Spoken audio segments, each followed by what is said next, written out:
Pada video kali ini kita akan membahas salah satu materi tentang Cisco, yaitu Extended Access List. Kalau misalkan kalian lihat pada playlist yang ada di channel ini tentang networking tutorial dari CCNA dan CCNP, kalian bakal tahu bahwa pada playlist ini kita pernah mengkonfigurasikan ACL, yang mana itu standar ACL, bukan extended. Nah, bedanya apa? Nanti saya akan jelaskan. Pada video kemarin, kita menggunakan ACL standar atau standar ACL, itu hanya untuk ngeblok IP saja. Nah, bedanya apa dengan Extended Access List atau Extended ACL yang akan kita konfigurasikan kali ini? Dengan menggunakan Extended Access List atau Extended Address Control List lah, atau apapun itu, yang penting namanya itu extended, kita bisa ngeblok IP dengan protokolnya. Misalkan ngeblok SSH, Telnet, FTP, HTTP, dan protokol lainnya. Kalau misalkan kita mau ngeblok ping juga bisa di sini. Yang jelas dengan menggunakan Extended Access List, penggunaan dan pemblokiran pada suatu network ataupun jaringan ataupun pada salah satu host lebih kompleks dan lebih spesifik.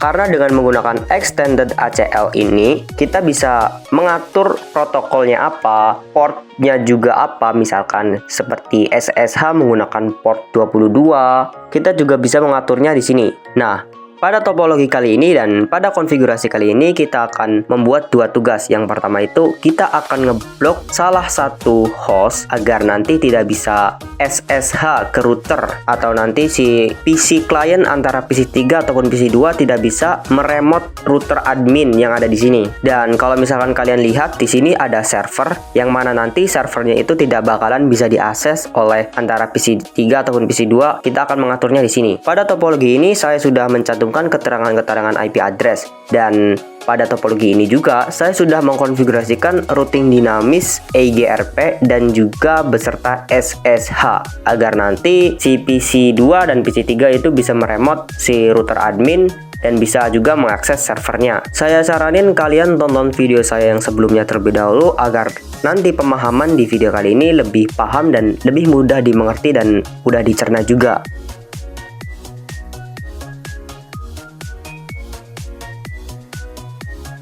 Kalau kalian ketahui di sini itu, misalkan di sini pada PC 3 sebagai bukti bahwa sudah dikonfigurasikan SSH, saya bakalan meremote router admin yang ada di sini menggunakan PC 3 dengan menggunakan perintah SSH-L, lalu masukkan hostname-nya. Misalkan di sini saya masukkan client, lalu masukkan IP-nya pada IP tertera pada topologi yaitu 2221.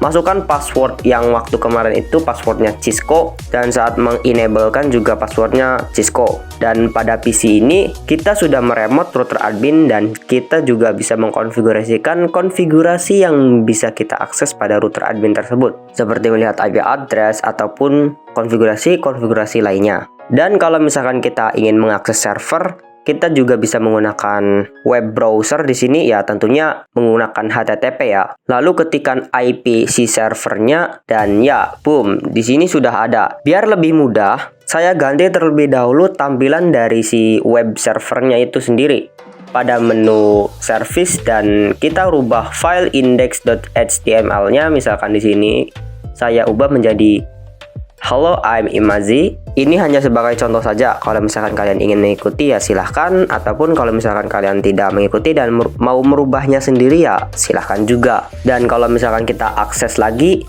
ya sudah muncul Hello, I'm Imazi.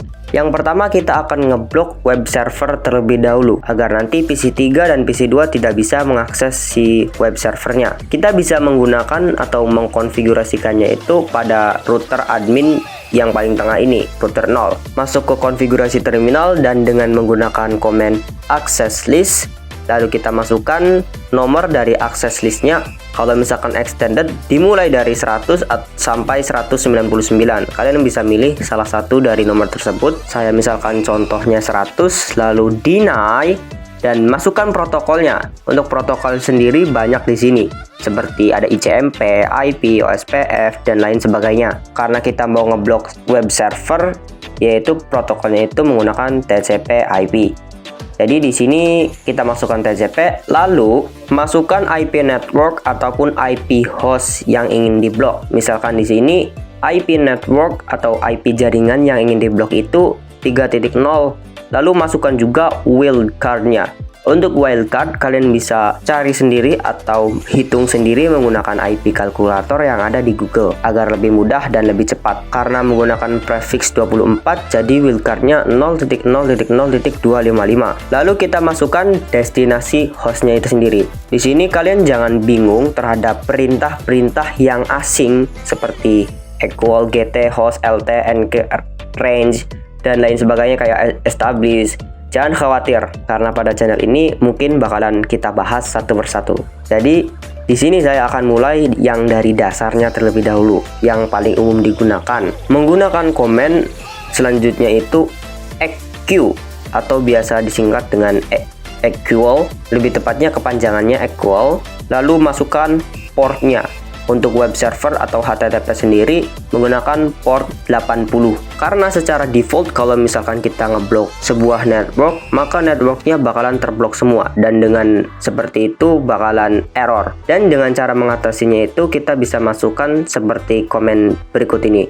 Access list 100, permit IP any. Deny itu untuk ngeblok dan permit itu untuk mengizinkan. Jadi di sini bacanya seperti ini. Access list 100 tolong blokir pada network 192.168.3.0 dengan wildcard sekian dengan destinasi host atau tujuan host 192.168.1.10, portnya itu 80.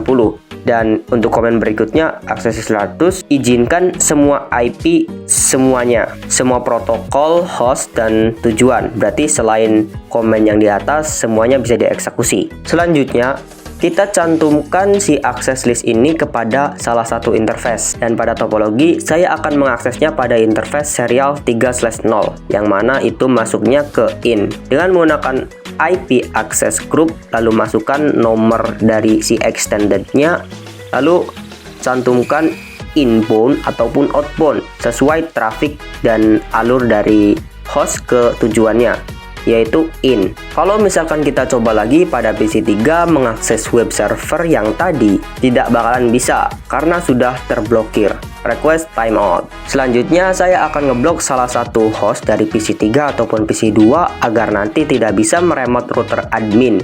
Dan kita bisa mengkonfigurasikannya itu pada router boss yang router yang paling kanan. Konfigurasinya pun hampir sama. Di sini kita buat access listnya terlebih dahulu, yaitu extended dengan menggunakan nomor 101 misalkan. Lalu kita blokir TCP karena termasuknya TCP IP. Lalu kita masukkan host ataupun network yang diblokir. Pada kasus kali ini kita akan ngeblok salah satu host, yaitu dengan pada host 192.168.3.3 pada PC2 ya, dan masukkan host dari tujuannya, yaitu pada router admin itu menggunakan IP 2221, lalu masukkan portnya dengan menggunakan komen equal 22, lalu izinkan semua IP dan protokol selain IP dan protokol yang ada di atas dengan menggunakan komen access list 101 permit IP any. Lalu cantumkan si access list ini pada salah satu interface-nya, yaitu pada kasus kali ini kita akan memasukkannya pada fast Ethernet 0/0 dengan menggunakan komen seperti tadi. IP access group, masukkan nomornya in. Dengan demikian kalau misalkan kita remote lagi pada PC2 tidak bakalan bisa. Connection timeout, remote host not responding. Sedangkan kalau misalkan kita remote dari PC satunya bisa. Like video ini jika menurut kalian bermanfaat, dan sampai jumpa pada video tutorial dan konfigurasi lainnya.